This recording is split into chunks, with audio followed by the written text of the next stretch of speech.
Sederet kasus penyerangan terhadap anak terjadi dalam 3 hari berturut-turut.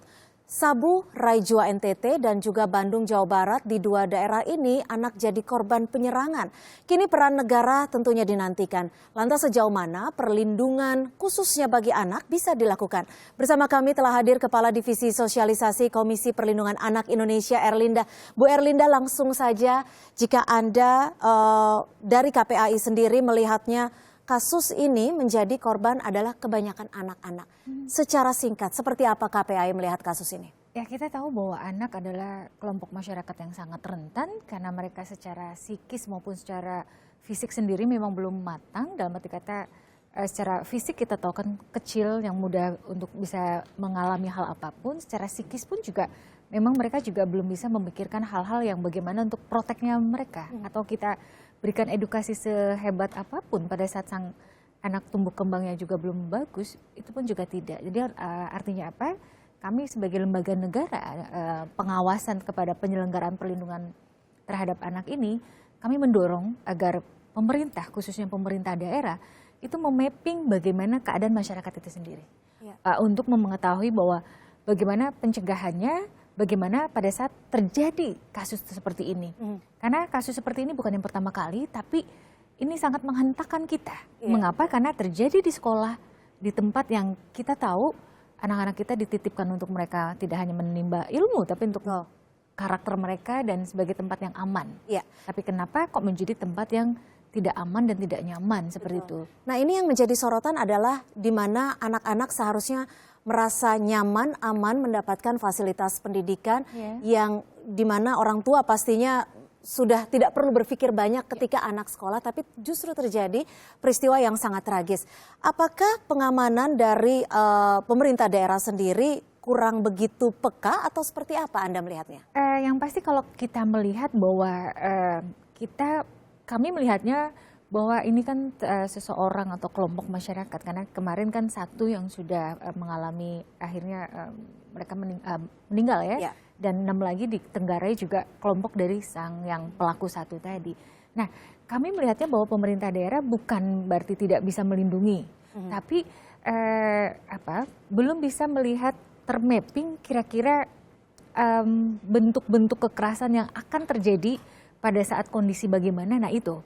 Jadi memang sebaiknya kita melakukan suatu sinergi yang antara masyarakat, pemerintah, dan elemen lainnya. Contoh misalnya, yang paling utama kita saat ini sedang mendorong bahwa dari Dinas Pendidikan setempat, itu bagaimana sekolah ramah anak, salah satunya adalah gedung ya, sarana dan prasarana, bahwa mereka harus bisa terlindungi. Kita tahu kalau kita lihat sangat mudah sekali orang-orang yang tidak bertanggung jawab ya, entah itu karena motif apapun secara personal maupun motif-motif yang saat ini kita sangat khawatir adalah teror ya. Bukan dikatakan teroris, tapi teror-teror ancaman terhadap ini kita seolah-olah mendapatkan hal itu, entah itu dipicu karena personal tadi atau karena SARA. Nah ini kan harus hati-hati. Otomatis perlindungan anak-anak kita ini ya sarana dan prasarana harus jelas gitu. Yang kedua, elemen di dalam kan adalah guru. Nah, guru bagaimana diberikan keterampilan, diberikan edukasi bahwa mereka harus bisa mempunyai strategi-strategi untuk melindungi anak. Contoh misalnya ada piket. Ya. Bisa saja bekerja sama dengan teman-teman mitra kita, kepolisian, ataupun karena tetangganya Koramil. Kenapa tidak dibantu untuk kalau memang gurunya sangat minim, dibantu untuk piket seperti itu. Kan bisa Jadi saja. ada kerjasama dari berbagai lini seperti itu. Iya, untuk emergensi yang seperti ini ya. Nah nanti dicari bentuk seperti apa proteksi ataupun perlindungan terhadap anak-anak di sekolah itu bagaimana. Tapi paling tidak sarana prasarananya dulu dilakukan. Nah kalau kita bicara mengenai tindakan preventif, karena kalau kita bicara mengenai anak-anak yang bertanggung jawab itu sebenarnya ada banyak. Ada pemerintah, orang tua, guru dan juga lingkungan. Adakah tindakan preventif yang bisa dilakukan dalam hal ini lembaga pendidikan dan juga orang tua itu sendiri? Sangat ada. Kita harus lihat dari beberapa aspek bahwa anak bisa terancam dari bahaya apapun atau kekerasan dan teror yang kita tahu saat ini, itu banyak hal ya. Paling tidak satu tadi kita katakan sekolah sudah memenuhi standar tidak terhadap perlindungan anak tersebut, itu yang pertama. Terus yang kedua, bagaimana tadi lingkungan pendidikan yang utamanya untuk melindungi anak itu mempunyai memang dasar-dasar untuk anak-anak tersebut hal apapun terlindungi, karena kita tahu apalagi sekolah dasar mereka yang memang benar-benar tidak mempunyai tameng untuk membela diri kan, semacam itu. Nah, oleh karena itu kerjasama yang sangat bagus adalah saling menguatkan.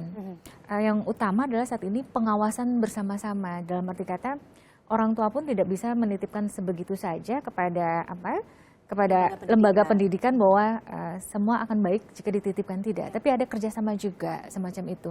Syukur-syukur juga misalnya orang tua yang mungkin di luaran tidak begitu punya kegiatan yang padat, bisa saja membantu pihak sekolah untuk menjadi volunteer bagaimana pengawasan terhadap anak itu sendiri, seperti itu. Bu Erlinda, kalau tadi Anda mengatakan bahwa ada standar yang harus diberlakukan untuk pengamanan itu sekolah itu sendiri. Apakah artinya kecolongan di wilayah Sabu ini yang terjadi, yang justru sangat tragis ini, sekolah tidak memiliki standar? Artinya dinas pendidikan di daerah Sabu belum bekerja secara maksimal? Semoga ini menjadi satu kritikan yang membangun ya, bukan kritikan untuk menjatuhkan, tidak. Tapi kita mendorong bahwa di semua sekolah-sekolah di Indonesia, khususnya daerah-daerah yang terpencil atau terluar, itu memang kita harus bisa memberikan penguatan kepada sekolah-sekolah tersebut, dan kita berharap bahwa yang bertanggung jawab di situ adalah dinas pendidikan setempat beserta jajarannya, bahwa mereka juga harus memenuhi standar-standar itu, dan coba komunikasikan dengan semua pemangku kebijakan yang ada di daerah tersebut, termasuk juga kalau di situ ada resource, bisa saja kan bekerja sama mungkin dengan masyarakat setempat, misalnya kalau misalnya bantuan dari pemerintah itu sedikit. Nah, yang pasti hanya sekedar menginformasikan bahwa dari Kementerian Pemberdayaan Perempuan dan Perlindungan Anak bersama Kementerian Pendidikan itu kita sudah mempunyai standar sebagai sekolah ramah anak itu seperti apa, dari sarana, prasarana maupun bagaimana strategi pembelajaran itu sendiri, ya, bagaimana pembelajaran itu terjadi. Nah, otomatis kalau kami melihat ya dengan segala hormat, anak-anak ini sangat mudah sekali mendapatkan ancaman-ancaman tersebut jika melihat kondisi sekolahnya semacam itu. Walaupun memang kurang aman seperti itu ya Bu Erlinda. Amat sangat disayangkan, kenapa tidak memanfaatkan mitra kita di masyarakat, di situ ada Koramil loh, gitu kan? Kenapa tidak dimanfaatkan? Bersinergi untuk saling membantu. Bu Erlinda, terakhir dari peristiwa ini, teror terhadap anak-anak ini yang menjadi korban adalah anak-anak. Dari KPAI sendiri, siapa yang bertanggung jawab terhadap peristiwa ini menurut Anda, dan apa yang harus dilakukan oleh lembaga yang bertanggung jawab ini terhadap pengawasan untuk anak-anak? Ya, yang pasti kita semua bertanggung jawab, dan kami bersyukur, kita apresiasi kepada mitra-mitra yang ada di yang sudah turun ya, kita sangat apresiasi baik polisi, Koramil maupun mitra kami yaitu Komisi Perlindungan Anak Daerah di NTT. Pada saat seperti ini, disinilah peran pemerintah, peran masyarakat untuk bersama-sama bahwa kita semua punya tanggung jawab untuk memberikan perlindungan kepada anak, dan yang paling utama kami berharap tidak ada bisa saling menyalahkan, tapi kita sama-sama saling mengintrospeksi diri, siapa yang berbuat apa dan bagaimana saling menguatkan, itu yang paling utama. Dan yang mungkin terakhir dari kami, Komisi Perlindungan Anak Indonesia, adalah berharap bahwa sinergitas antara pemerintah pusat maupun pemerintah daerah itu terjalin dengan baik, dan resource yang ada di masyarakat itu diberdayakan, itu yang paling utama. Ya, artinya sinergi, dan yang bertanggung jawab adalah semua lini masyarakat, termasuk dari dalam rumah itu sendiri, lembaga pendidikan dan masyarakat. Baik, terima kasih Bu Erlinda atas informasinya. Semoga ini juga menjadi titik terang bahwa masa depan anak-anak tidak terteror lagi seperti itu. Betul. Baik, terima kasih Ibu Erlinda, Kepala Divisi Sosialisasi Komisi Perlindungan Anak Indonesia.